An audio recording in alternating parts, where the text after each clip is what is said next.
Puji syukur kepada Allah Ta'ala. Alhamdulillah kita diizinkan lagi untuk iftitah, membuka majelis kembali.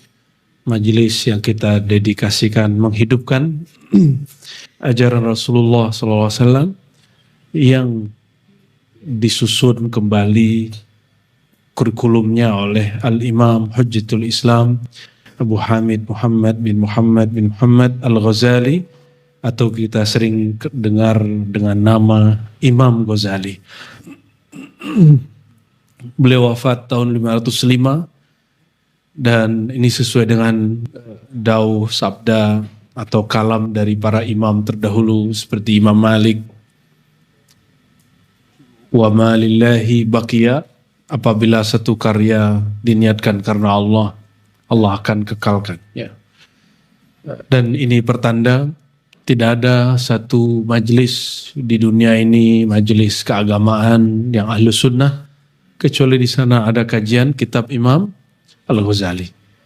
Meskipun kita ini belum pantas, mungkin belum memenuhi syarat sebagai yang murni mengikuti ma'ana alaihi wa ashabi, ajaran Rasulullah yang semurni-murninya, ajaran sahabat yang setinggi-tinggi himmahnya, tapi kita belajar setiap saat sehingga ketika nyawa berpisah dari badan, kita dihitung oleh Allah sebagai wa antum muslimun, kamu sedang berserah diri kepada Allah SWT. Amin rabbal alamin.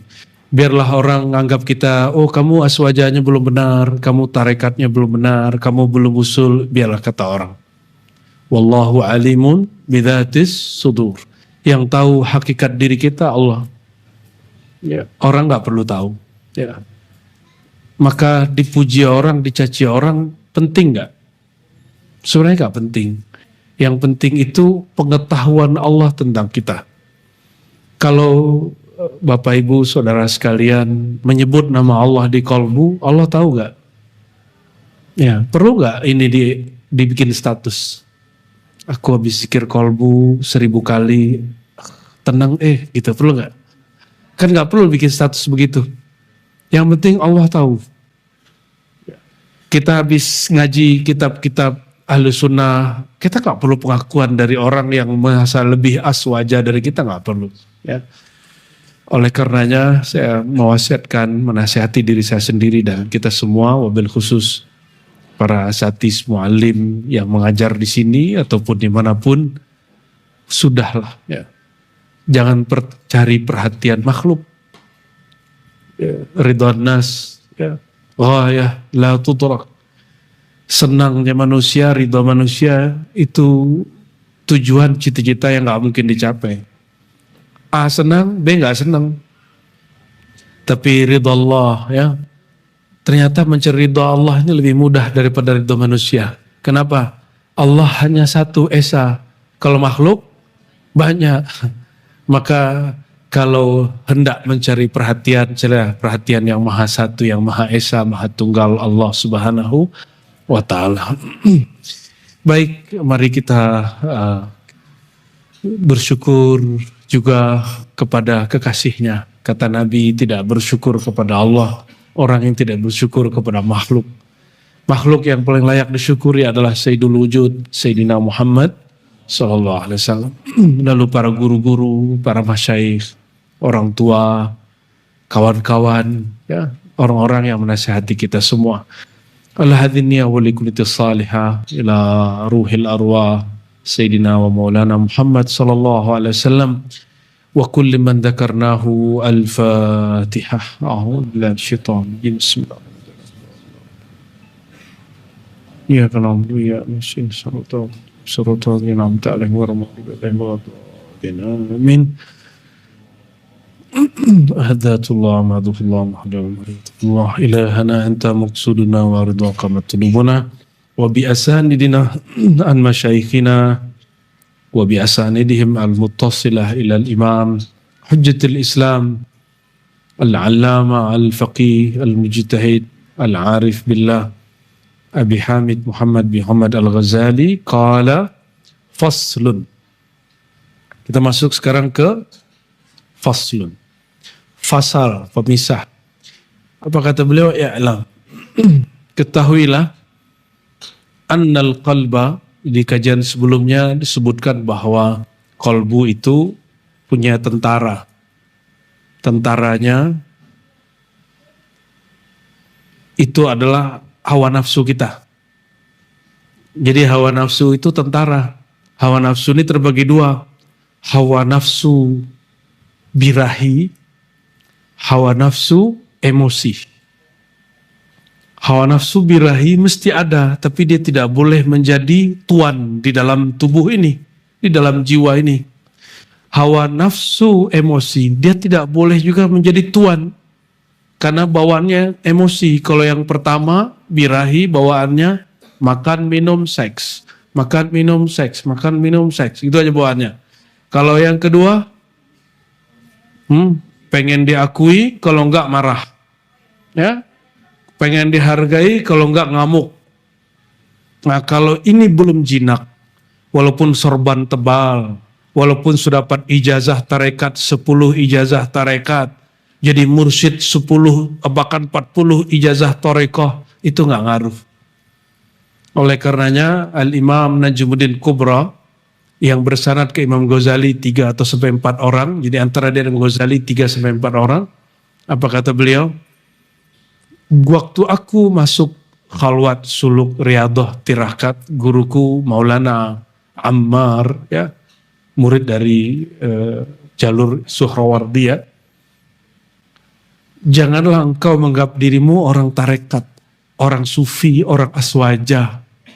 Anggaplah dirimu ini binatang buas, binatang punya birahi, yang mesti dikerangkeng, yang mesti dididik secara keras. Kalau birahi dipuasain, kalau emosi, diapain emosi?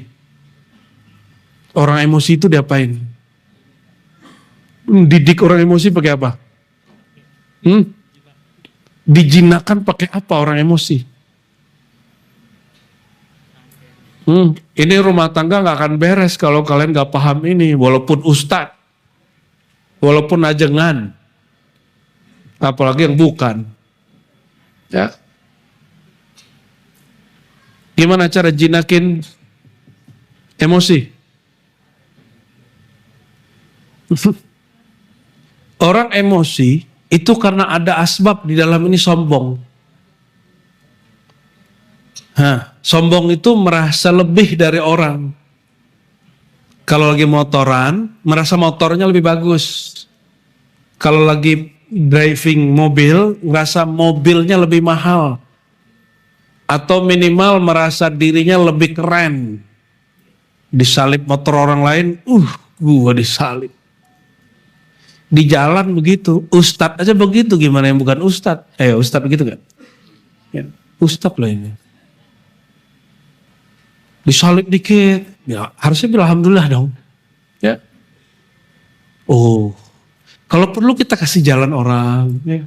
Siapa tahu dia lagi buru-buru, siapa tahu dia lagi ada kemalangan, dia lagi ngejar. Ya. Husnuzon susah nggak? Berbaik sangka itu susah atau mudah? Susah karena ente sombong. Kalau ente nggak sombong kan mudah. Nah, jadi caranya gimana? Ini ajaran Imam Ghazali di Ihya Ulumuddin yang di ikhtisar sini kita ambil sedikit. Karena kalau mau nunggu ke sana masih panjang. Jika sombongmu karena ilmu, yakinilah bahwa di atas langit ada langit. Di atas orang alim ada orang alim. Saya berkali-kali jumpa majelis. Saya sering nyamar masuk majelis. Itu penceramahnya belagu. Toto di bawahnya ada beberapa orang hafal Alpiyah, bahkan Ihya aja hafal. Nyamar masuk majelis. Dia pengen diceramahin orang. Ingin ngaca. Kalau ustadz sombong tuh gimana? Kelihatan orang gimana? Akhirnya si ustadz ini, begitu ya bentuknya kalau ustadz sombong. Jadi juga katanya. Ya. Orang sombong karena dunia, itu efeknya tidak lebih bahaya daripada sombong karena ilmu atau ibadah. Bentar-bentar umroh. Hati lo Pak Haji, mana Pak Haji? Ya Pak Haji, halo. Waduh serius bener. Bentar-bentar umroh, bentar-bentar ngaji, bentar-bentar wiridan, bentar-bentar ikut manakiban, bentar-bentar ketemu syekh. Ente hati-hati semua. Jangan merasa sedikit lebih dari orang. Apalagi cuma urusan nasab. Habis digebukin sama tesisnya si Fulan, ya kan? Itu kan nasab lagi naik-naiknya. Jangankan kita yang ahwal, sesama orang punya nasab, saling rendah merendahkan. Tanya aja mereka, kan saya punya kawan mereka, curhat mereka. Bahkan di Yaman sana, masing-masing itu punya, jadi misalnya fam apa, kelebihannya apa, kelemahannya apa. Begitu, dan mereka saling ngejek-ngejekan. Kalau jumpa tuh, kamu zuret mana? Itu puncaknya adalah sekitar 10 tahun. Tapi kan Allah kalau sayang sama mereka, dikirim si Fulan. Menurut saya ini karena Allah sayang mereka. Supaya gak sombong dengan nasab. Ya. Orang tarekat. Lagi sufi dunia. Ya kan? Kita murid-murid pada sombong. Ya, merasa Indonesia ini kampungnya tarekat. Kampung hakikat. Dibikin pecah jamiah. Betul gak? Diketawain nama kiai-kiai senior. Apalagi orang anti tarekat. Orang anti tasawuf. Apa? Tuh lihat tuh orang tasawuf. Begitu. Dan lain sebagainya ya. Sebagaimana kita ngetawain salafi wahabi pecah belah. Lah mereka mah gampang lah. Itu jamiah mu'tabarah. Tarikat mu'tabarah pecah 2. Kalau saya nggak kaget. Tahun 70-an atau 80-an. Dulu jamiah ini sudah pernah pecah. Dari Jatmi ada Jatman. Sekarang Jatman ada Jatma. Itu hanya organisasi. Mursyid-mursyidnya gak perlu berselisih. Kalau organisasi boleh beda. Kalau sanad tarekat kita kan nyambung semua ke atas. Dulu kan masalah Golkar sama P3. Sekarang gak tahu. Aneh gak tahu, gak ngerti, gak ngikutin. Pura-pura bego. Emang kita bego. Kalau kita gak bodoh, kita gak bisa datang ke Allah. Ya. Kalau orang merasa pinter, Allah gak perlu ngenalin dirinya. Betul gak? Kalau ente datang ke Allah, bawa ma'rifat, kata Allah, ya sudah pakai aja itu. Baik. Ya jadi apa yang bikin orang tersinggungan? Karena dia merasa lebih. Azazil yang kemudian jadi iblis, apa yang bikin dia tersinggung sama Nabi Adam? Karena dia mengatakan ana khairun minhu, aku lebih baik dari dia kok. Kok disuruh sujud? Siapa dia? Dia kan tanah yang kita injak-injak. Terhijab dengan pandangan zahir. Jangan ulangi ini. Pewaris Nabi Adam, Bani Adam apa Bani Azazil, Bani Iblis. 2 aja pilihannya. Apalagi para ajengan, ya, ngelihat yang ngajar mbak muda, ya, kayak Ibnu Ajah kan muda. Aneh masih muda nggak? Masih muda, badannya udah banyak. Kalau yang ngajar muda, kullu man mahsud. Orang ini biasa kalau belum beres kolbunya, orang bisa ngajar aja dia iri. Ada orang ngumpul 10-20 orangnya dia iri. Kenapa? Dunianya kiai ustadz ajengan itu pengikut duduk di majelis begini, dapat gelar ustadz, apalagi dapat ijazah, jadi mursyid. Wah itu banyak yang iri, itu dunia. Yang gak dunia apa? Ngajarnya, zikirnya. Makanya orang bertengkar gak Pak Mursyid? Bertengkar Pak Mursyid, berebut majelis ke orang. Orang bertengkar gak Pak pesantren? Meninggal kiai besar, anak-anaknya, ponakannya, pamannya bertengkar. Itu dunia. Kalau ini akhirat orang gak bertengkar. Apalagi kalau ini lillahi ta'ala, katanya lillahi ta'ala. Ya. Mana ada orang karena lillahi ta'ala bertengkar. Kalau ada orang karena lillahi ta'ala bertengkar, kalau jumpa, dia baik lagi. Nah, baik. Dengan ini, ikhwah sekalian, saudara-saudariku, ya, Kajian kita kajian kolbu ya. Bukan berarti kolbu saya, hati saya lebih baik dari kolbu yang hadir ya teman-teman, saudara semua. Kita sama-sama sedang memperbaiki kolbu. Kolbu ini tempat bertarung. Tempat bertarung. Yang berjaga-jaga di depan kolbu kita ada dua. Satu malaikat, satu syaitan. Syaitan manfaatin birahi, manfaatin emosi. Kalau malaikat manfaatin dua. Satu taat, satu ilmu. Yang menang orang berilmu. Kalau ilmunya benar. Ilmunya bukan ilmu apa kata Imam Junaid. Ilmu ini bukan ilmu baca-baca. Ini diriwayatkan dari Ibnu Mas'ud ya. Al-fiqhu laisa birriwayah. Ngerti agama itu bukan riwayatan. Aku dapat ijazah dari fulan, enggak. Ya, tapi nur Allah yang masuk ke dalam kolbu. Nah, kita berdoa, kita niatkan malam ini semoga Allah masukkan nurnya ke dalam kolbu. Nur itu isinya pemahaman. Kalau pemahaman masuk, kalau kolbu jadi terang, orang lihat musuh dia bukan di luar, bukan di hadapan, bukan di kiri, bukan di majelis seberang.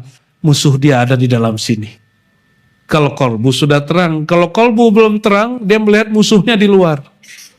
Musuhnya di sosmed. Maka pada sibuk jawaban-jawaban kosmed. Maka kalau ustadz belum terang kolbunya, dia sibuk klarifikasi. Ditegur ini, klarifikasi, tegur ini. Ente gak usah. Ente kalau bikin majelis, gak usah klarifikasi. Ngajar aja. Wa qul i'malu fasarallahu a'malakum. Ini muraqabah. Ada muraqabah yang dicapai walaupun dia belum mursyid. Padahal standarnya orang kalau dapat muraqabah dia boleh diijazai mursyid.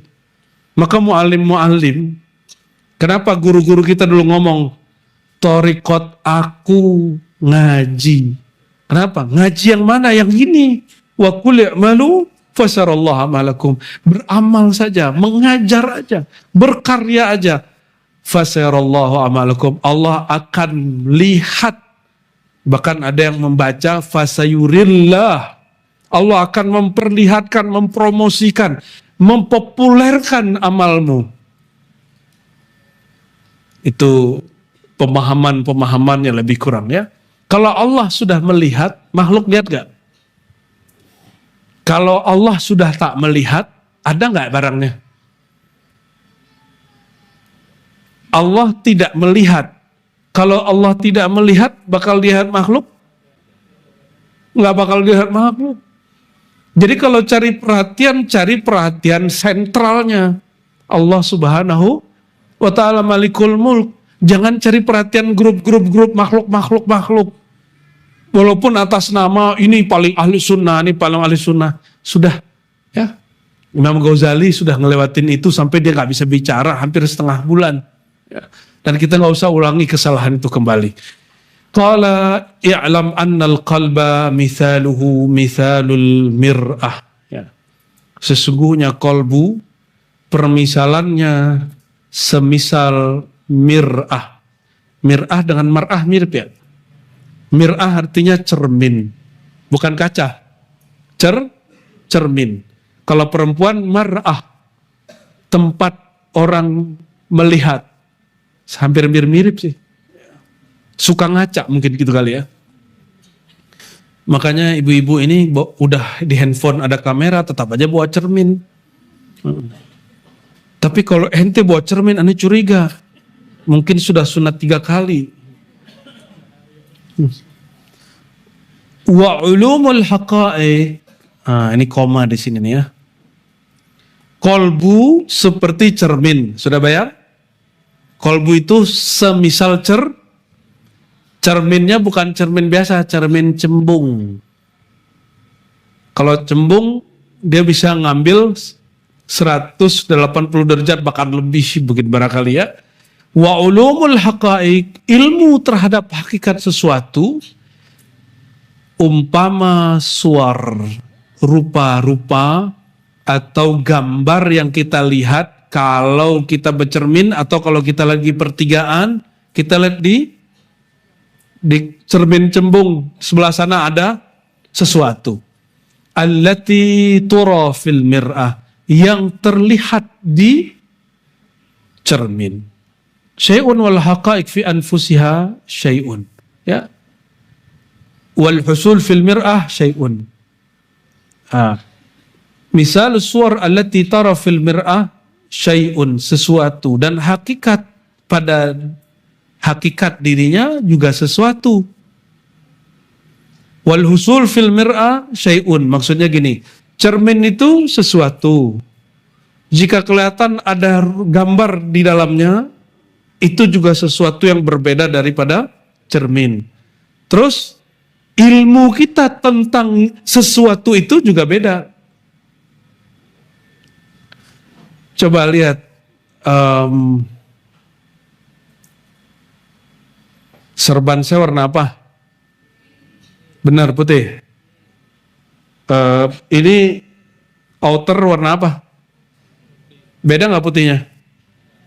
Walaupun sama-sama putih tapi beda warna. Saya mau tanya, itu cara menentukan putihnya dari mana?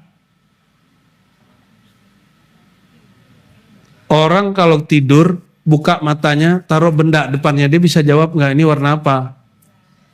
Padahal matanya ada. Berarti yang memandang siapa? Yang memandang siapa? Hah? Roh. Cepat kali jawabnya.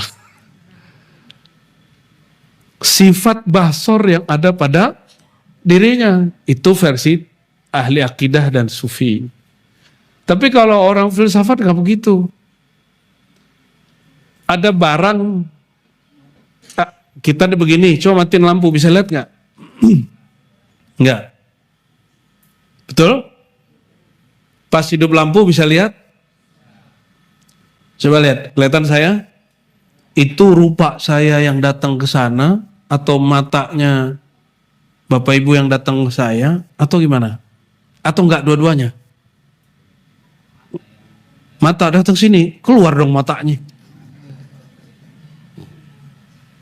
Ini yang Ghazali bahas di kitab yang lain. Terus apa? Kata Ghazali, enggak pertama, enggak kedua. Yang benar ada cahaya, terus ada yang nangkep cahaya di sini. Nangkep cahaya di sini, terus dia kirim ke otak. Otak memutuskan nih barangnya apa. Itu sebabnya ada orang ngelihat bayangan, itu belum tentu bayangan. Orang darah rendah juga bisa ngeliat bayangan hitam. Itu bukan berarti jin, bukan berarti setan. Betul nggak? Ibu-ibu ini paling sering darah rendah nggak? Kalau bapaknya darah tinggi. Jadi mata ini ketika melihat sesuatu, kan ada orang buta warna, betul? Walaupun ada cahaya datang, kemampuan di sini, ini namanya alat untuk men-scanning, untuk nangkap. Tapi sebenarnya memandang bukan dia. Buktinya orang lagi tidur gini nggak lihat, nggak dikasih kesadaran. Kalaupun dia lihat, nggak dikirim ke otak, otaknya lagi tidur. Nah, dan lain sebagainya. Penjelasan itu banyak. Jadi apapun yang kita lihat, nah, ketika melihat di depan, persepsi tentang saya sama nggak? Beda kan? Ada yang bilang, wajah sesat. Oh, torikotnya sesat. Oh, wali murid. Oh, kalau ibu-ibu bilangnya, cakep gitu. Kalau mas-mas bilang, oh saingan nih gitu. Mas-mas ajengan.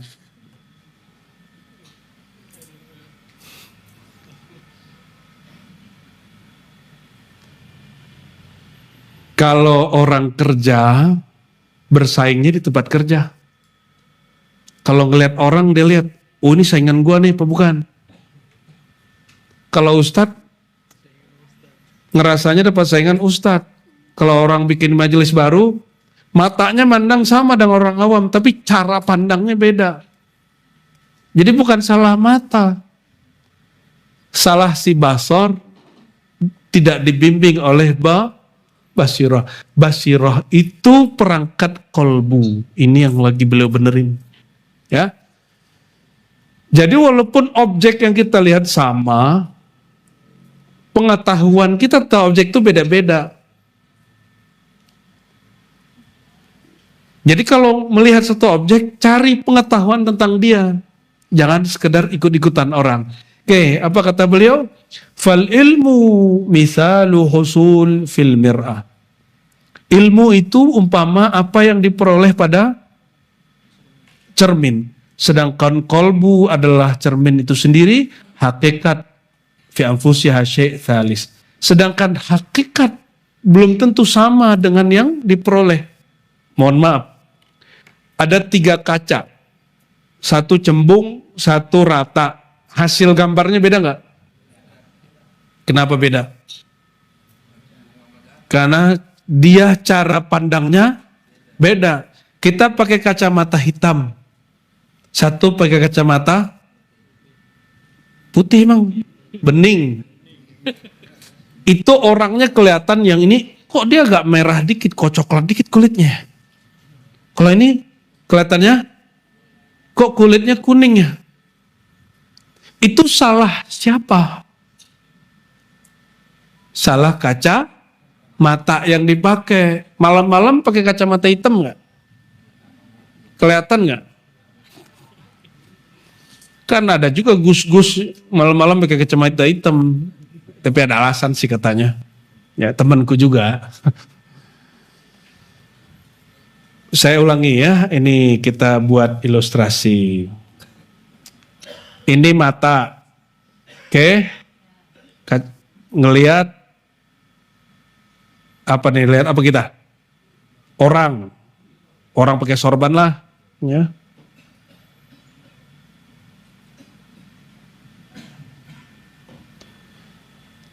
Yang lihat ini, kalau kacamatanya diganti, orang kelihatannya berbeda. Betul? Nah ini lagi dia mau kasih tahu. Di saat kita mematap sesuatu, gambaran yang kita dapat di pandangan ini belum tentu sama dengan hakikatnya. Kacamata hitam, kacamata bening, gambarnya beda dengan apalagi pakai TikTok, pakai filter, cakepnya nambah 1001%. Betul nggak? Nyambung? Saya ulangi. Cara pandang kita, ini misalnya ada orang hadir nih, misalnya orang hadir 100, 400. Berarti ada 400 cara pandang yang menghasilkan 400 pengetahuan. Dan pengetahuan ini ada yang persis seperti objeknya, ada yang beda. Terus gimana caranya? Kalau mata rusak, pakai kacamata yang benar. Kalau mata udah pakai kacamata nggak jelas juga, dekatkan jarak memandangnya. Alhamdulillah. Ini yang kita tunggu-tunggu. Baru terbersit di hati kebaca sama ente ya, sakti bener ente. Nah, nanti pas baca teks aja.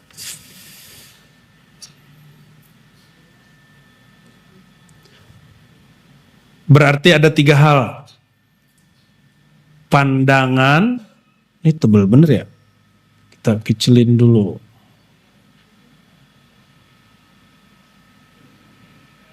Gimana caranya minum aja? Kok jadi lupa?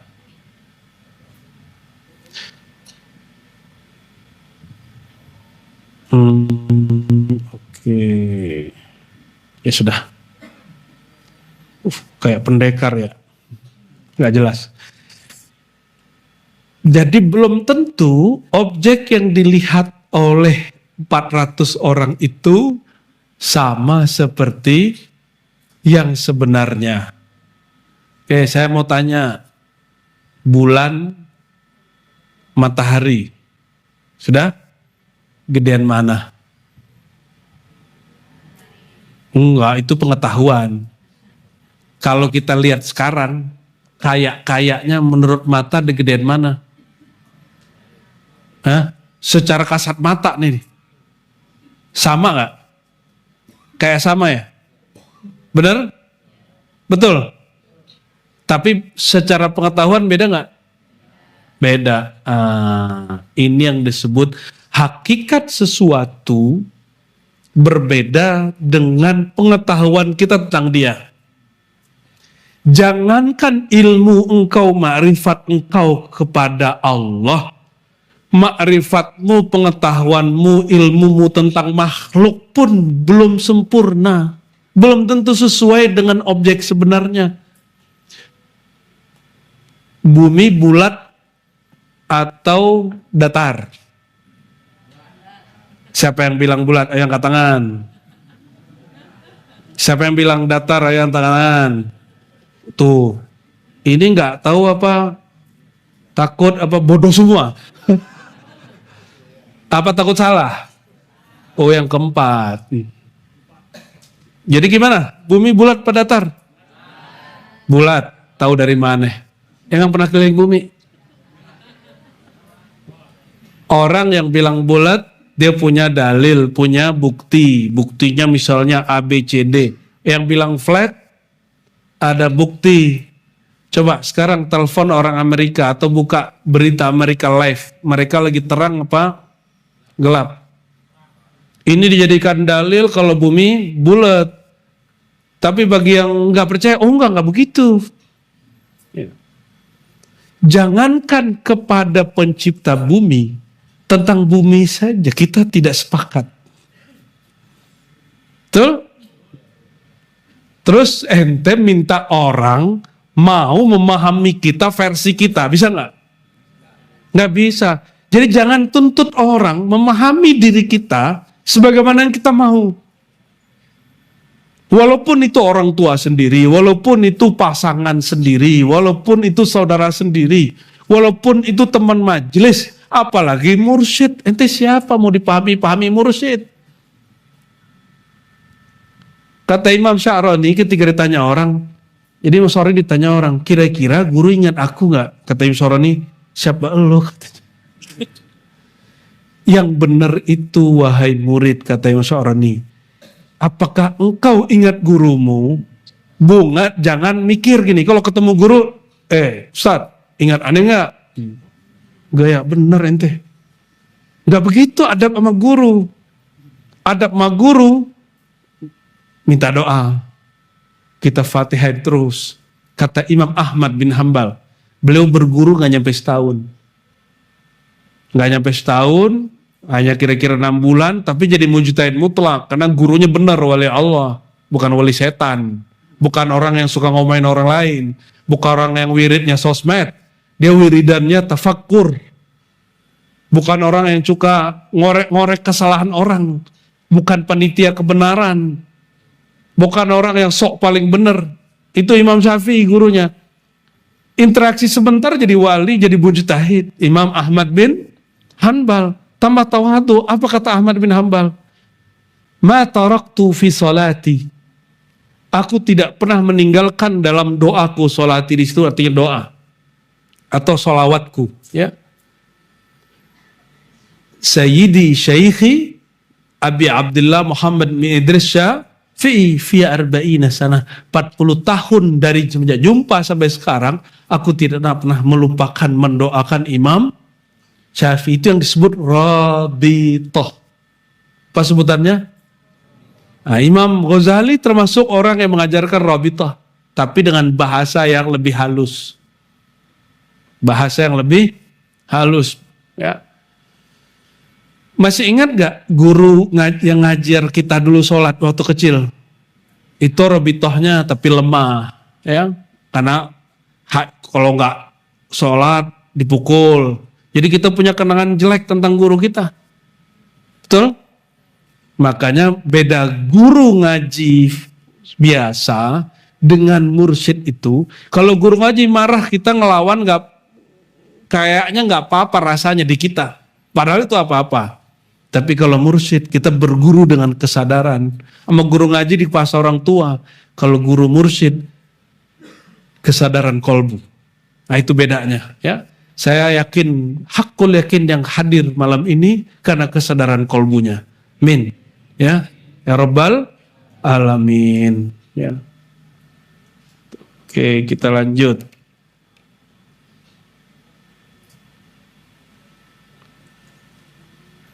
Tapi apakah semua orang paham dirinya sendiri? Jangankan urusan yang batin, yang hakiki. Kalau sakit, yang lebih ngerti dokter apa diri kita? Beneran? Diri kita apa dokter? Diri kita. Ente bisa tahu kalau ente sakit gula? Hah? Ente bisa ngerti kalau ente kolesterol lagi naik? Siapa yang tahu detailnya? Karena dia punya alat. Dokter tuh nggak sakti, tapi dia punya alat. Kayak Batman kan dia nggak sakti kan?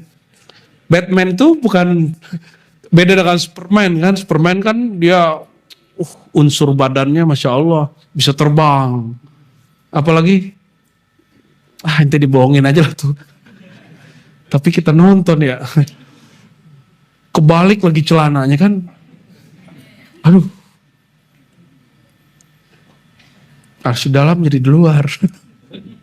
Ya. Kita sakit jasad, yang lebih ngerti dokter bukan kita. Kira-kira kalau Bapak Ibu Saudara sekalian lagi sakit kolbu, sakit akidahnya, sakit konsep berpikirnya, sakit perasaan jiwanya, siapa yang lebih mengerti? Diri kita atau ahli kolbu? Bukan ahli wirid loh ya. Belum tentu mursyid tuh banyak yang gak bener. Ya, serius. Banyak yang sudah mengeksploitasi murid. Banyak yang memanfaatkan itu untuk popularitas, untuk makan, ya, untuk menjaga, saya nggak tahu lah itu tulisan Imam Ghazali. Imam Ghazali kan punya kitab satu lagi, ya, Al-Maghrurun.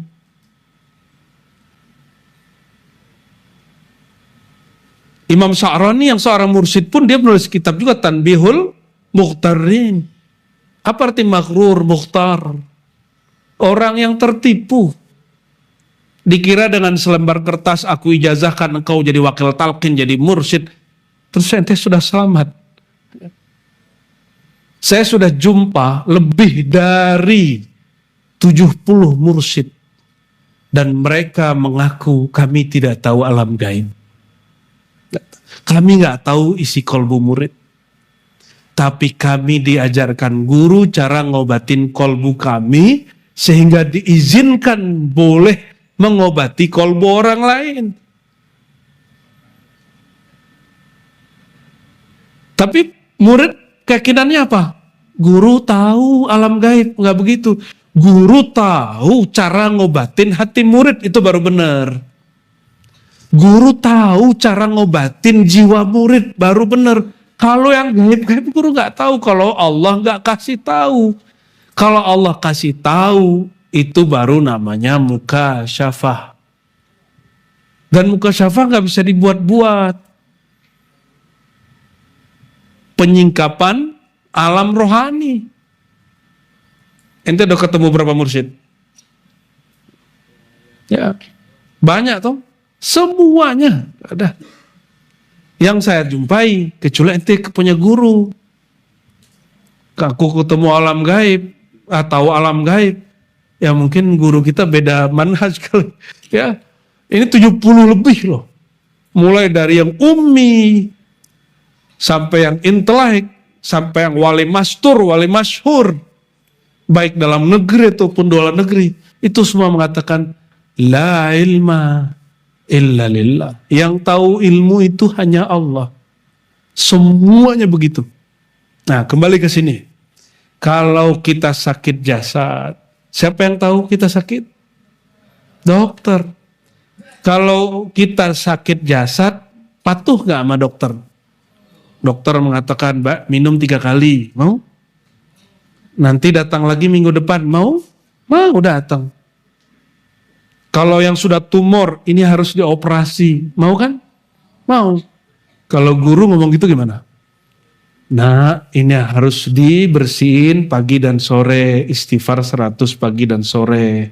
Habis diistighfarkan, isi dengan nur la ilaha illallah, diobatin kolbunya. Habis itu diademin dengan sholawat 100. Habis itu dipoles dengan subhanallah bihamdi subhanazim, suplemen rohani. Kalau guru dokter kolbu ngomong begitu, terima nggak? Ayo yang sholatnya khusyuk dari takbir sampai assalamualaikum, angkat tangan. Dari takbir sampai assalamualaikum, ente hanya ingat Allah, angkat tangan. Nggak ada. Serius, jujur. Berarti kolbu kita sakit. Kolbu kita semua berpenyakit. Dokter bisa sakit nggak? Mursyid kolbunya bisa kambuh nggak penyakitnya? Tapi dia tahu cara ngobati. Itu yang disebut mahfuz. Kolbunya wali mahfuz. Kolbunya para aulia dijaga Allah. Maksudnya dia tahu cara maintenance dirinya. Paham maksudnya? Oke. Dokter ada ikatannya nggak? Ada silsilahnya nggak? Dia belajar di mana nggak? Dokter habis 4 tahun dia praktek dulu koas.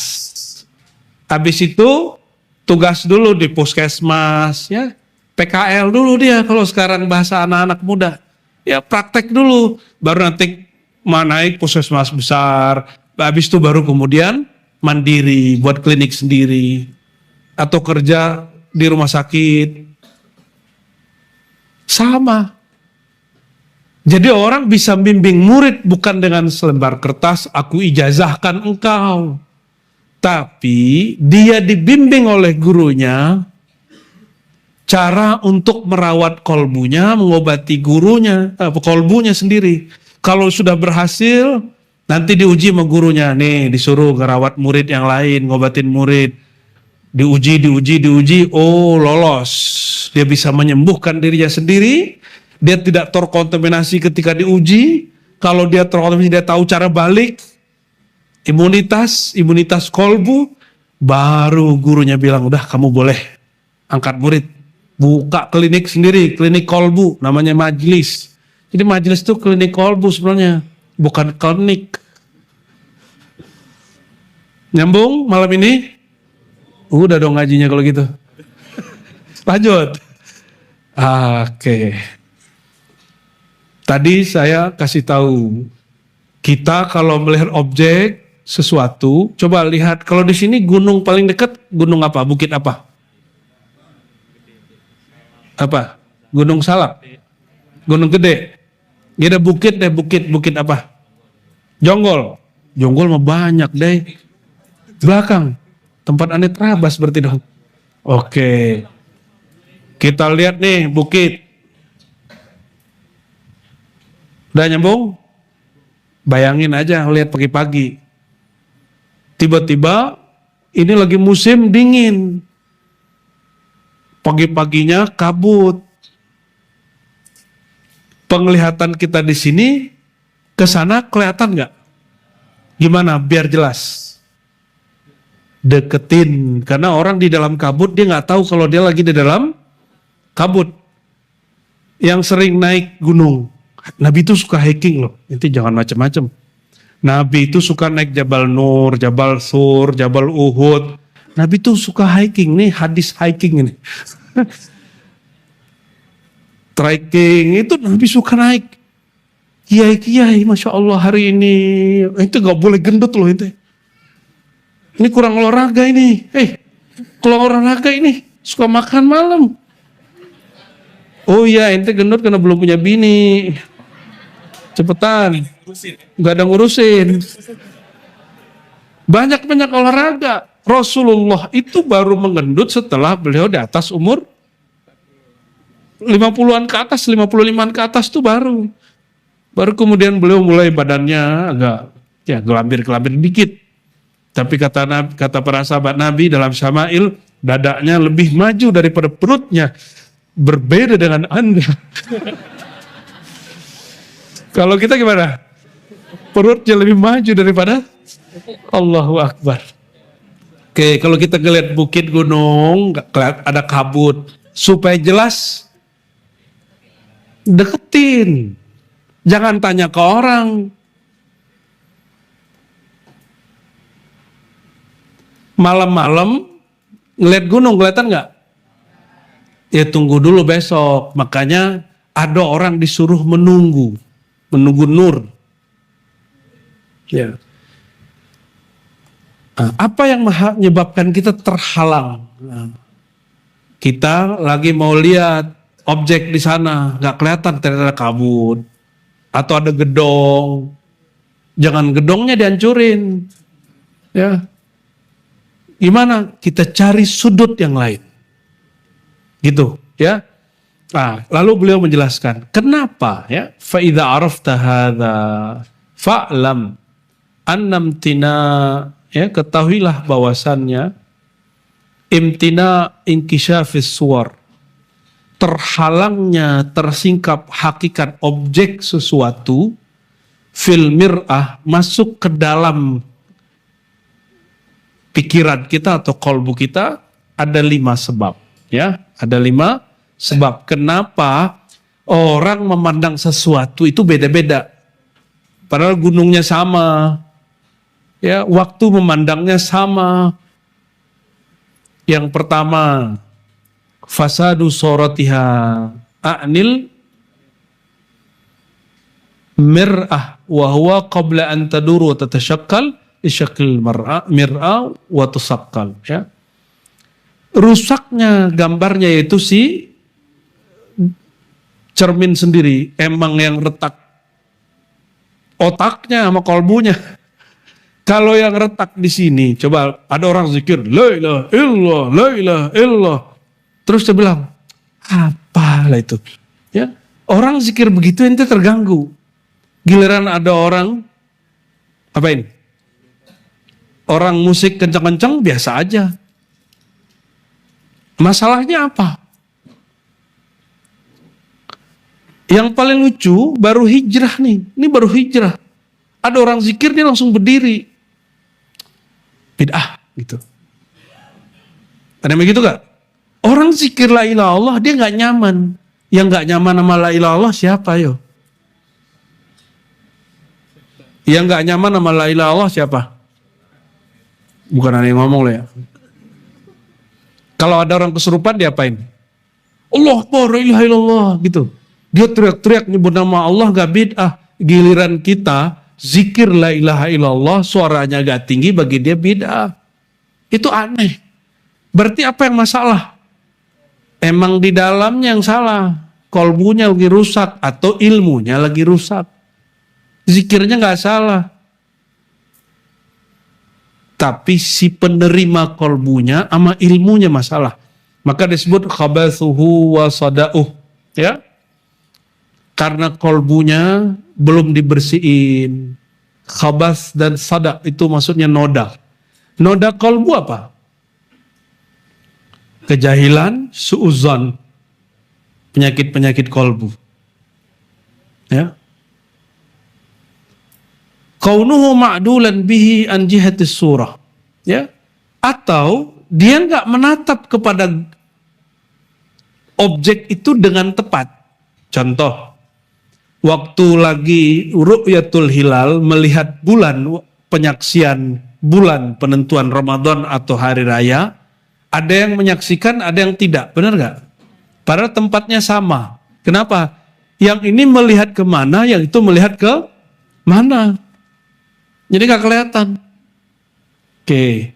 Jadi kalau kita udah di depan barangnya, tapi kalau nggak menghadap ke barang itu bisa kelihatan nggak?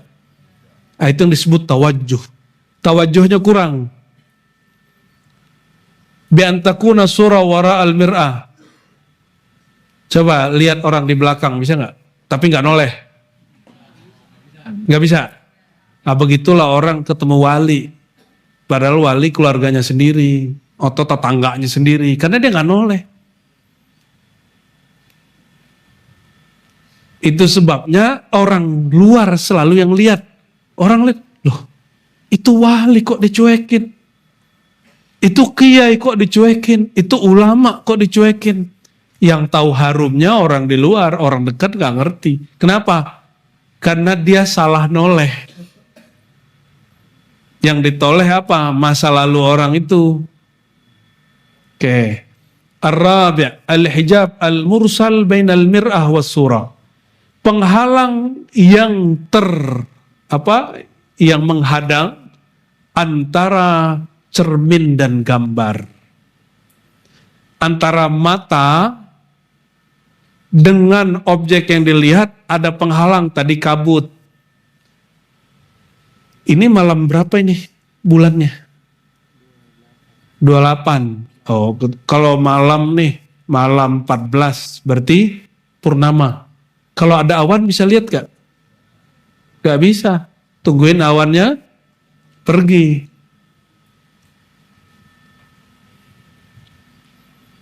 Jadi kalau al-hijabnya dari dalam diri bisa dilakukan, dibersihin. Kalau hijabnya dari luar, tunggu dia selesai. Ya. Lijahliha bil jihllati fiha surah. Karena tidak tahu di arah mana objeknya. Ini mirip dengan yang tadi, ya. Fakadzalikal qalbu, beginilah qalbu.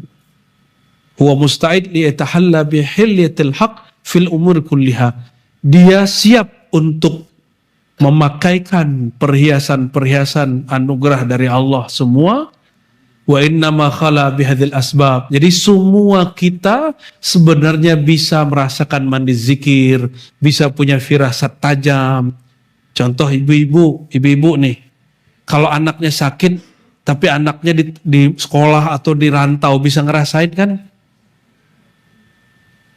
Itu firasat namanya. Kalau itu diolah, diasah, dia bisa ngerasakan kepada siapapun yang dia kenal. Mursyid itu mengasah kolbunya lebih dari kita. Ya. Sehingga nur kolbunya bisa menerangi sampai ke kolbu orang lain. Bisa 20, 30 walaupun orangnya jaraknya jauh. Paham maksudnya? Kenapa guru itu lebih dari kita? Wiridnya mungkin lebih, ilmunya lebih, riyadhahnya lebih, disiplinnya lebih, husnuzonnya lebih. Itu yang bikin guru bisa lebih banyak memberikan energi rohani kepada murid-murid. Ya. Maka kita kalau ketemu guru pulang-pulang seger lagi, mau beramal lagi, itu gurunya sumber energi rohani. Kayak ngecas baterai. Ya. Alam ini imitasi dari alam yang di dalam ini.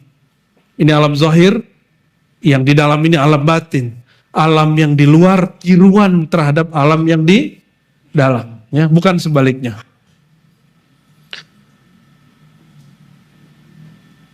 Ini bocah-bocah ini kan umurnya beda-beda nih.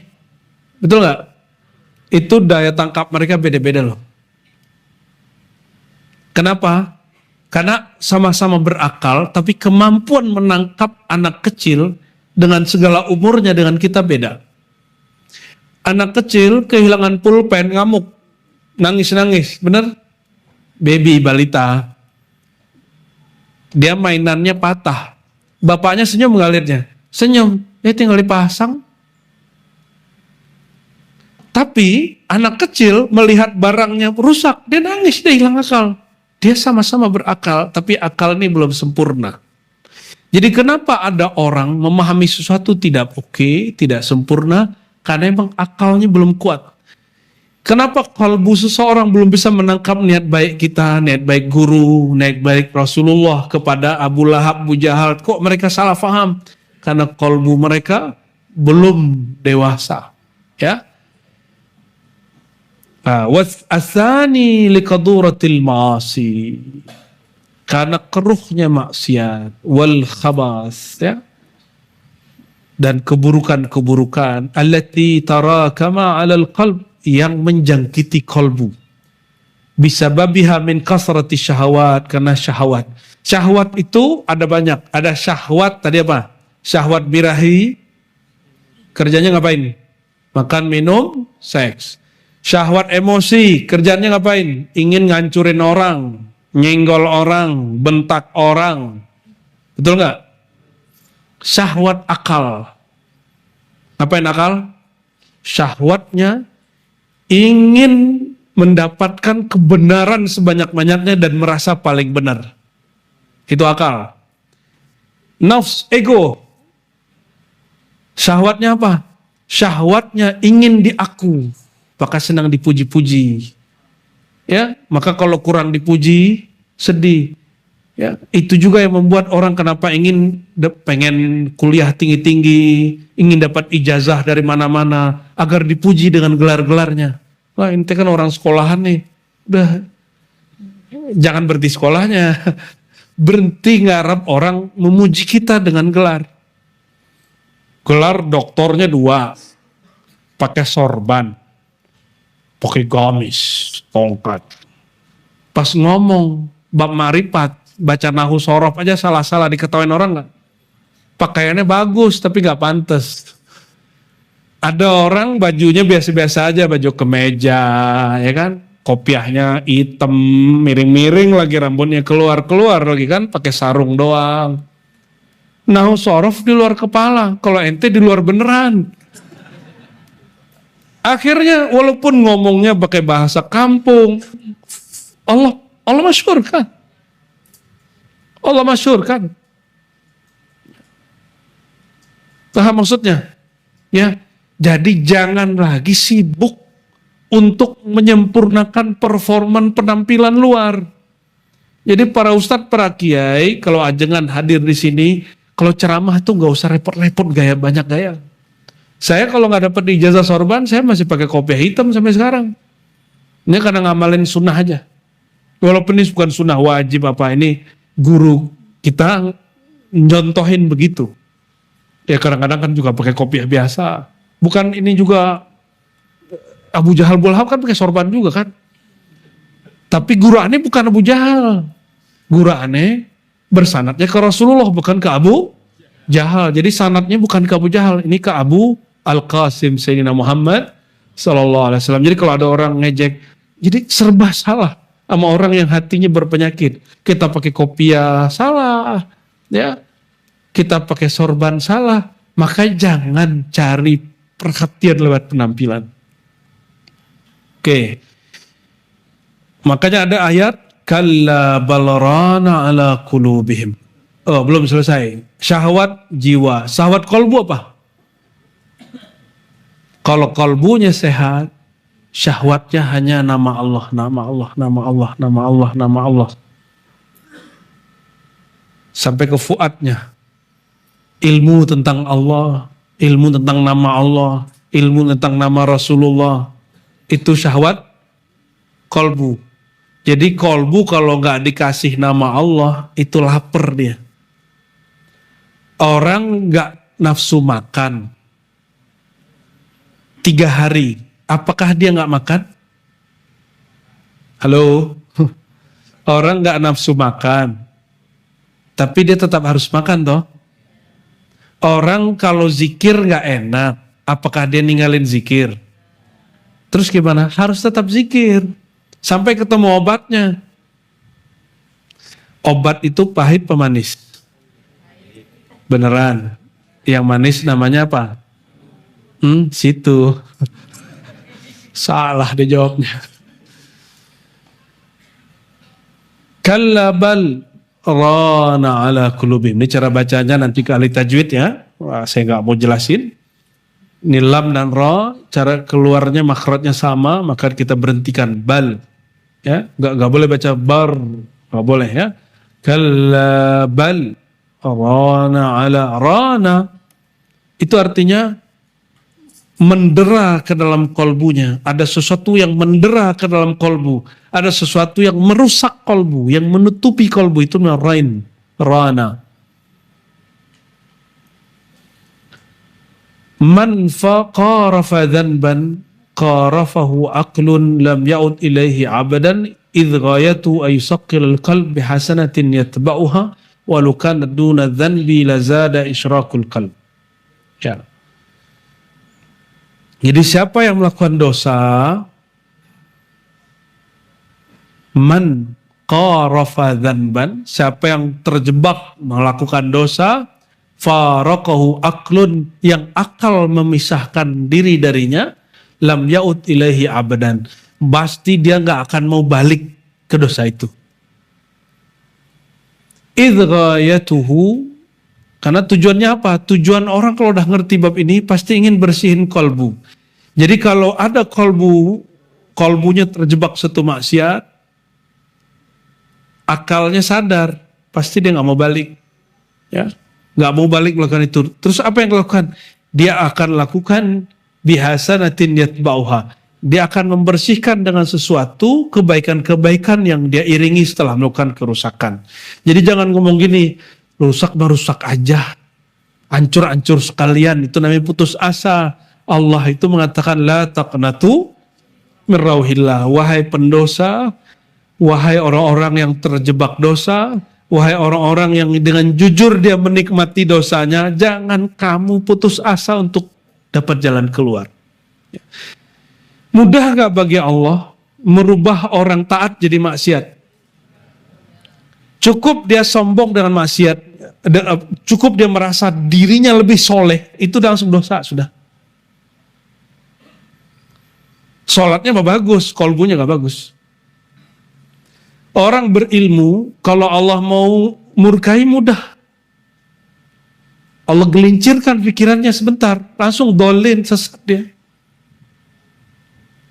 Oleh karenanya, jangan pernah merasa paling benar. Siapa tahu kita tetap ada salahnya. Ya.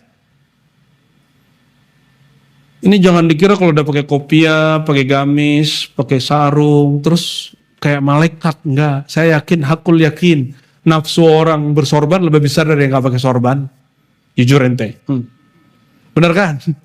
Orang ustadz itu lebih banyak syahwatnya daripada yang gak ustadz. Nabi sendiri kok yang ngomong, walaupun hadisnya tidak sampai derajat sahih, ya, bahwa orang beriman itu aqwa, syahwatnya lebih kuat 10 kali lipat daripada orang yang tidak beriman. Itu Nabi sendiri ngomong. Kenapa? Orang tidak beriman ketika melepas syahwat, dia nggak zikir, sehingga nggak ada ngerem. Kuda itu beriman nggak? Itu nggak ada imannya, nggak ada pikirannya. Ketika dia syahwat kepada betinanya, dia langsung fokus.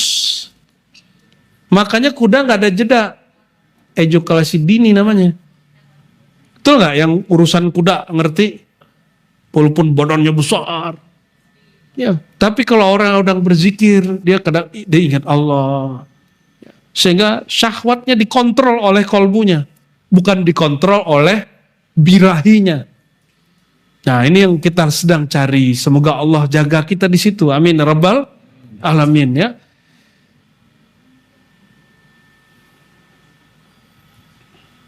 Jadi kalau kolbu rusak, jangan dibiarin rusak, langsung iringi perbuatan baik. Terus sampai kolbunya bercahaya, ya. As-salis ayakuna ma'dulan an jihatil haqiqah, sama dengan tadi, ya. Ar-rabi' al-hijab. Jadi apa yang membuat orang tidak memahami kebenaran? Dia ada tabir penghalang pikiran dia, atau tabir penghalang kolbunya. Ya, orang alim, ilmu ini bisa jadi ya pisau bermata dua, bisa jadi baik, bisa jadi buruk. Orang alim ketika ilmunya membuat dia tambah ingin cari ilmu dari mana aja, tidak sombong, berarti ilmunya menghantarkan kepada Allah, ilmunya bukan hijab. Ya, ada murid su'ul adab nggak ngerti apa-apa, bagi dia orang kalau bisa baca kitab terhijab. Akhirnya anaknya dilarang masuk pesantren. Setiap kali ada ustadz buka kitab bilang terhijab. Nggak begitu. Ilmu itu dua. Ilmu yang diniatkan dari awal karena Allah, dia akan menghantarkan kepada Allah. Ilmu yang diniatkan mau cari kemasyhuran, mau cari penghidupan, apalagi ente mau jadi dosen PNS atau jadi pegawai Kemenak, ya. Kalau diniatkan begitu, tersiksa terus sudah. Ya. Kalau ceramah ngitung-ngitung sudah kepada ini. Ya. Itulah yang membuat orang bertengkar karena di situ ada cuannya. Ujung-ujungnya kan ini semua. Tuhan yang lain selain Allah kan ini. Fulus. Ujung-ujungnya itu semua. Ya. Itu yang bikin orang tengkar. Dan popularitas, pengikut dan lain sebagainya ya. Nauzubillah. Hijab wadzalika yakuna fi sirril qalbi. Hijab itu ada dalam sirnya kolbu, ya, tersimpan baqiyatus syahwah. Ada syahwat pemikiran, syahwat ego yang masih menutupi kolbu. Ego berilmu ini yang menghalangi orang gak mau dengerin orang lain. Karena, gue juga udah tahu. Apalagi itu lagi. Gitu ya. Ceramahnya itu aja. Emang ada yang betul-betul begitu, ada yang belum tentu begitu. Ya. Au fasad aqidah, atau akidah yang rusak. Sabaqat fis sabah. Akidah di sini bukan akidah yang dimaksud dalam ilmu akidah, tapi maksudnya keyakinan. Keyakinan, ya. Contoh, dari dulu dikasih tahu sama orang tua foto bertiga, yang tengah mati duluan. Mana hadisnya? Tunjukin. Mana dalilnya? Tunjukin. Betul? Akhirnya pada takut foto bertiga. Padahal di Salafi Wahabi foto itu haram. Bingung ente?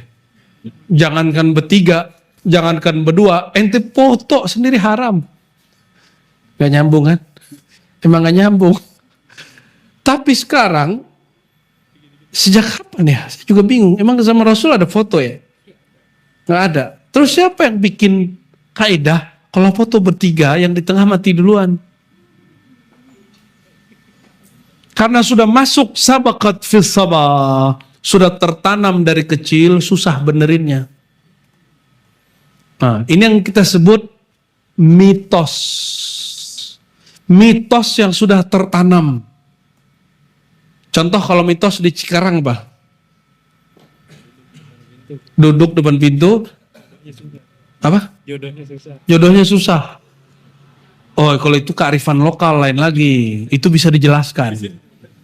Cewek-cewek duduk depan rumah sering, ya orang gak tertarik lah. Ih, jablay, kata digituin. Murah gitu. Gitu maksudnya, itu kearifan lokal. Kearifan lokal.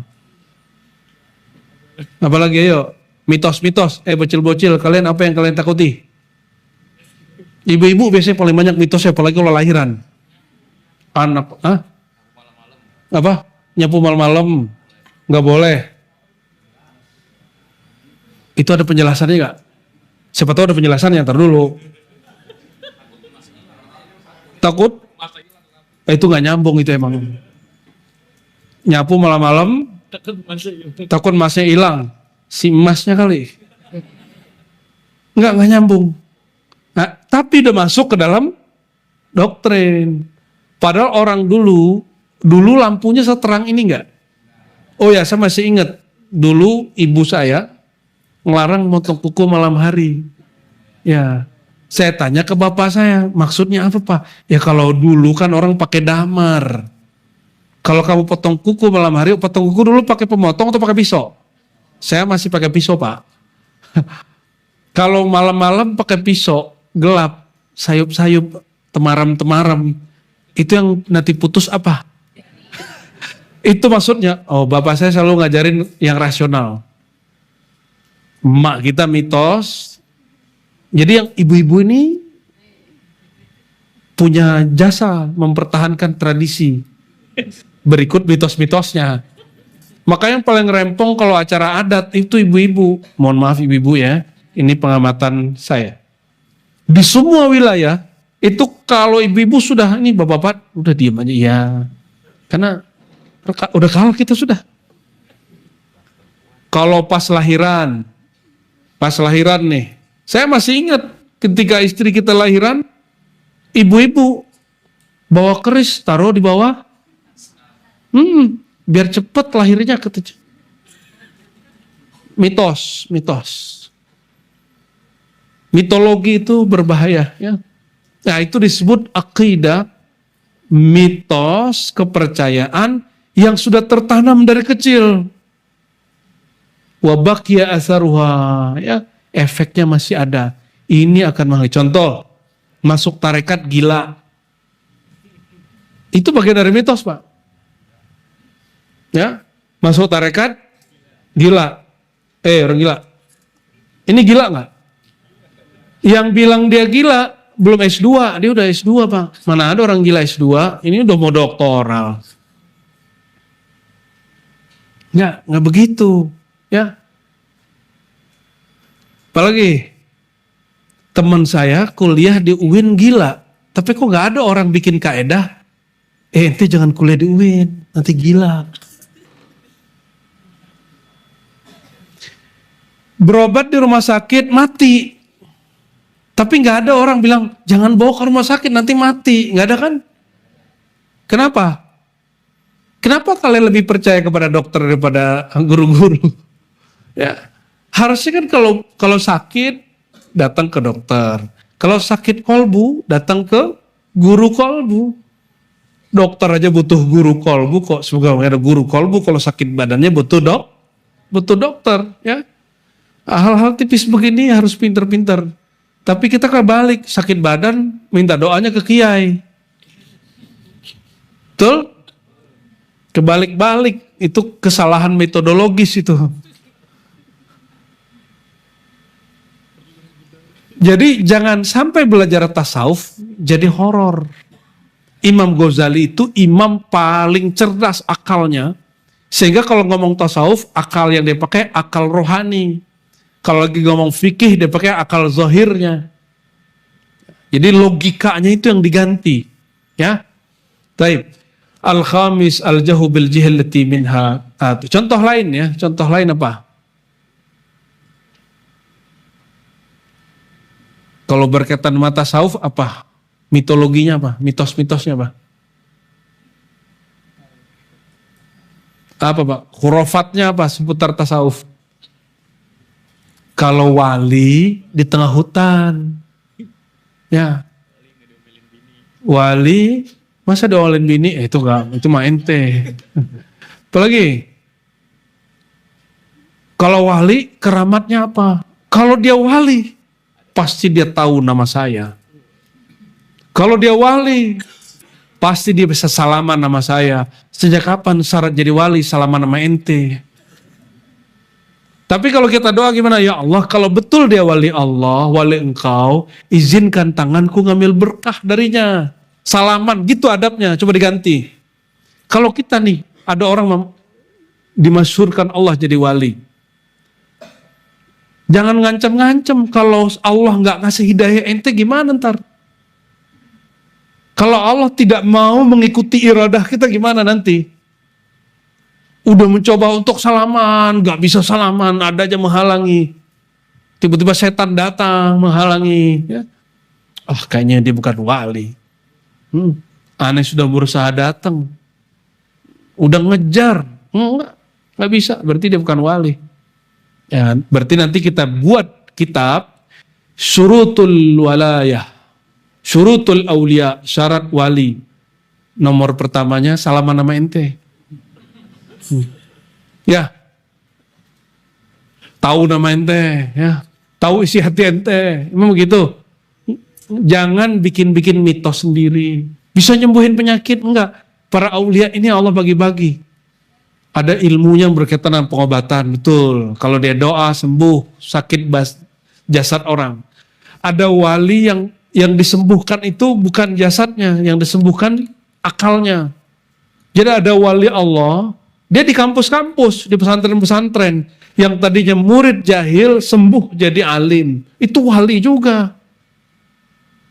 Itu keramat juga, Pak. Itu lebih keramat daripada yang hanya keramat sesaat, yang kebal, yang terbang itu sesaat.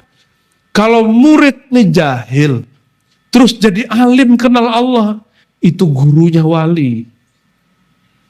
Gurunya wali. Kenapa? Wali itu pewaris Rasulullah. Apa yang diwarisi? Kolbunya Rasulullah, ilmunya Rasulullah, yaitu takut kepada Allah, mengenal Allah. Anak kita tadinya bandel jadi baik. Makanya saya pesan siapapun anaknya di pesantren, jangan marah-marah ke guru. Hatta walaupun anak kita bertengkar, kemudian ada yang sakit, jangan marah-marah ke gurunya.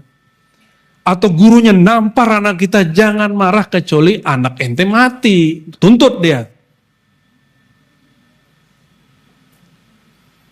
Bisa bedain? Atau anaknya disodomi, tuntut dia. Ya, uktul kata Nabi. Hadis Tirmizi. Coba kan ini bukan negara Islam. Kata Nabi apa? Bunuhlah orang pelaku sodomi dan orang yang ingin disodomi. Minimal apa? Akhrijuhu minal buyut. Keluarkan dari rumah. Ya. Tapi Al-Fakir, saya tidak benci dengan orang begitu. Saya benci perbuatannya. Itu penyakit, masih bisa disembuhkan. Tobat kepada Allah. Ya, kita nggak benci orang maksiat, wallahi. Kita hanya benci maksiatnya. Jadi siapa yang di keluarganya apa begitu, ya jangan ente pakai hadis itu, ente langsung bunuh. Itu namanya hadisul qadha. Hadisul qadha, hadis mahkamah peradilan. Nggak boleh dilakukan kecuali dengan titah negara, ya. Taib. Al-Khamis, ini masih ada waktu nih. Masih. Al-Khamis, al-jahlu bil jihallati, ya tidak tahu arahnya. Terus gimana, ya? Wa huwal iman bil ghaib wa ma lam yakun lahu hadzal iman kaifa yumkinhu. Jadi ketika orang tidak tahu arah cara menatap, obatnya adalah iman kepada yang gaib. Nah, ini kita ringkas-ringkas saja. Ada sebuah hadis yang hasan, apa kata Nabi SAW, ya. Laula anna syayatina, seandainya syaitan, syayatin jamak daripada syaitan, berarti syaitan, dan syaitan itu terbagi dua, ya, syaitan jinni atau syaitan ins manusia. Tapi ada syaitan yang zatnya sendiri, yang Allah ciptakan sebelum jin dan manusia. Jadi jin bukan syaitan, manusia bukan syaitan, tapi ada jin dimanfaatkan syaitan, ada manusia dimanfaatkan syaitan. Ini contoh, ente lagi ngaji dengan suatu kiai, ya, seorang kiai. Tiba-tiba ada orang ngomong ini, ngapain kamu ngaji itu, orang sesat itu. Itu syaitan itu. Itu yang disebut kata Nabi tadi apa? Yahumuna. Seandainya syaitan tidak yahumuna, tidak menyelubungi, ya, hama yahumu ala qulubi bani Adam, terhadap kolbu manusia. Bani Adam. Ini Bani Adam, depan saya Bani Adam. Ini Bani Adam apa Bani Azazil. Keren ya namanya. Azazil atau enggak Azazil? Iblis. Ini Bani Syaitan apa Bani Adam? Bani Adam. Kalau Bani Adam punya darah, dan syaitan mengalir di pembuluh-pembuluh darah. Kata Nabi, yajri majrad dam, ya. La nazaru, seandainya syaitan tidak menggerogoti kolbu manusia, la nazaru, sungguh mereka akan diizinkan melihat alam malakut. Ya, alam malakut, ya. Alam malakut berarti alam gaib di dalam diri dia. Nah, ini kalam Nabi SAW. Maksudnya apa? Orang kalau mampu melawan syaitan yang di dalam diri dia, baru bisa ngelawan yang di luar dirinya. Baru dia bisa diizinkan baca firasat dengan benar. Ya, baru bisa, kalau nggak bisa. Kullu mauludin yuladu alal fitrah, setiap yang terlahir Ini lahir semua apa sim salabim? Apa hasil cloning? Dilahirkan ya. Terlahir dalam keadaan fitrah. Fitrah itu kondisi manusia paling dasar yang belum tersentuh apa-apa. Adakah yang lahir di sini bisa baca Quran? Adakah yang lahir di sini bisa main musik? Adakah yang lahir di sini jawara? Ada nggak yang lahir di sini dia jenderal? Ada nggak?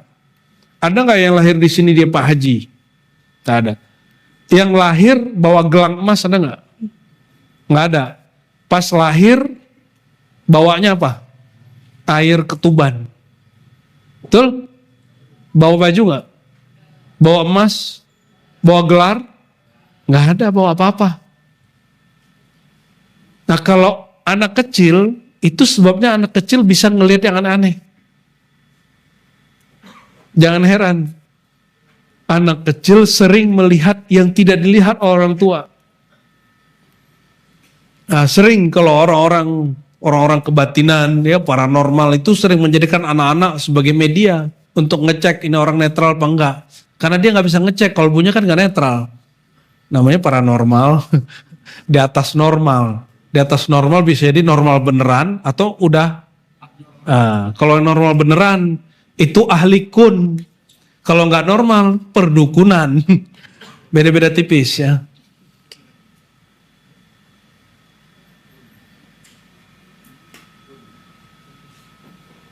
Ini ada riwayat tapi riwayat ini tidak sahih ya. Kita gak usah baca. Wafil khabar ini tidak sahih dan tidak ada riwayat begini. Di mana Allah di bumi, di langit atau di kalbu orang beriman. Hadisnya kalaupun ada terpisah-pisah ya. Yang ada riwayat berikut ini tapi ini pun hadisnya tidak sahih. Ini hadis qudsi. Allah berfirman, bumi tidak mampu menampungku, langit juga tidak mampu. Wa wasi'ani qalbu abdi al-mu'min. Yang sanggup menyampung adalah kolbu hambaku yang beriman. Ini kepada para asatis ya. Ini hadis qudsi tapi lemah secara riwayat, namun sahih secara makna. Ya, sahih secara makna, ya. Kolbu inilah yang dapat amanah. Amanahnya ngurusin alam yang zahir ini. Kalau kolbunya nggak bener, otaknya nggak bener. Oleh karenanya, sebelum orang itu mengajar, berdakwah, ya, harusnya dia cari guru yang mengajari kolbu, walaupun gurunya ummi tidak bisa baca kitab. Apapun yang keluar dari lisan itu asalnya kolbu. Ya. Mau dalilnya 30 juz Al-Quran, kalau kolbunya gak benar, khawarij. Ya. Khawarij pakai Quran gak? Dia mengkafirkan orang pakai Quran, Pak. Quran dijadikan dalil untuk mengkafirkan umat Rasulullah SAW. Ya. Itu orang-orang khawarij. Wabidzalika qala Umar, ya. Daripada hadis yang palsu, mending kita pakai kalam athar sahabat. Ra'a qalbi rabbi, kolbuku melihat Robku. Apa yang dilihat oleh kolbu? Nama-nama Allah, ya, kebesaran-kebesaran Allah. Wa ka'annahu zakka qalbahu, seakan Umar kasih tahu, aku sudah bersihkan kolbuku sehingga diizinkan melihat nama-nama nur Allah SWT. Qad aflaha man zakkaha, sungguh beruntung orang yang membersihkan kolbunya. Zakka, nah perhatikan, zakka itu bukan zakaha, tapi zakka. Ya dulu ala taksir wa tikrar. Berarti membersihkan kolbu nggak boleh sekali. Oleh karenanya, kalau ada orang bertoriko, ikut khatam, manaqiban, ikut suluk, halwat, terus dia terjebak lagi maksiat, balik lagi suluk lagi. Ya. Udah talqin zikir, masih terjebak maksiat, talqin zikir lagi. Sampai kolbunya benar-benar bening. Jangan ngomong gini, udah talqin, padam lagi nih, udah zikir, udah suluk, udah khalwat, hancur lagi nih. Udah nggak usah aja lah, nanti aja sebelum mati. Emang kita tahu kapan mati? Ya, jadi lakukan terus. Itu yang dilakukan oleh orang yang bunuh 99, yang ke-100-nya ulama ahli zahir yang kalbunya bermasalah, ikut pun dia bunuh, tapi dia selalu ingin mencari, dan Allah ampuni dia. Ya, walaupun dia belum selesai tobatnya. Ya. Wa alam ana qabul haq salasa darajat. Ya. Cara menerima kebenaran itu ada 3 derajat. 1, bisama, ya. Bisama itu mendengar secara empiris, secara indrawi. Wa yumkin fihil khata. Ini mungkin saja salah. Kenapa? Ini taklid kata orang. Kata orang kalau masuk tarekat gila. Kata orang kalau foto bertiga yang di tengah mati duluan. Benar apa salah? Kalau yang tadi duduk depan rumah bisa benar itu. Ya, kalau yang larangan motong kuku malam hari pas dulu temaram-temaram bisa benar itu. Ya, kalau yang nyapu kalangan emas nggak nyambung. Tapi boleh juga disambungin. Nih sambungan nih. Nyapu malam hari debunya naik ke hidung, sakit paru, tabungan emasnya kekuras. Cocok logi. Nyambung juga lah ya. Antas kalam man tatlubuhu masalan min dakhilil bait fatastadillu biha ala dzalika rajul matlub. Ya. Kita lagi nyari orang, ya. Dia di dalam rumah main saut-sahutan. Bisa saut-sahutan. Terus kita bilang, "Oh, ini bukti dia ada di dalam." Misalnya nih, saya datang ke sini, "Pak Haji, ada di rumah?" Jawab, "Ada." Oh, berarti ada suaranya. Berarti orangnya ada. Yang ketiga, supaya betul Pak Haji ini ada di rumah, gimana caranya? Masuk ke rumah, ketemu orangnya langsung, benar nggak orangnya di rumah? Anta dukhulal bait fatusyahidahu wa tu'ainahu wal murad bi qawlihi law kushifal ghita mazdadtu yaqina. Ya, kata Sayyidina Ali, keyakinanku ini sudah bulat. Seandainya Allah singkapkan alam-alam yang lain, aku tidak akan merubah pendirianku. Nah, kalau belum sampai tahapan yakin, cari dululah ilmunya. Ya. Inilah yang disebut ilmu atau imannya para nabi, para siddiqin, para aulia. Maka Imam Ghazali yang sudah ulama besar, dia sudah punya murid ribuan orang, itu tetap cari mursyid, cari guru, tetap ngaji. Intinya tetap ngaji. Kok saya nggak mau tarekatan, Ustadz? Nggak usah. Yaudah, ente nggak mau tarekat nggak apa? Ngaji mau nggak? Ya. Katanya kalau tarekatan nanti banyak wiridannya. Betul, takut ya banyak wirid ya. Berarti ente mendengar selama ini kalau bertarekat itu banyak wiridan. Padahal orang tarekat ngomongnya apa? Syaikhuka man la yatwi'uka. Gurumu bukan orang yang banyak kasih kamu wirid sehingga kamu capek. Terus man syaikhuka? Siapa gurumu? Syaikhuka man yadulluka ala tariqillah. Gurumu orang yang menunjukin jalan ke Allah. Itu yang disebut guru. Bukan orang yang banyak ngasih ijazah wirid. Kita ngasih ijazah wirid biasa banyak, tapi bukan itu yang inti. Ilmu tentang Allahnya itu yang penting. Ilmu mengenal Allahnya itu yang penting. Ya, maka orang belajar satu ilmu dengan orang wiridan itu lebih afdal mana? Ilmu tentang Allah dengan orang lagi wiridan 70.000 zikir, mana yang lebih afdal? Ilmu tentang Allah.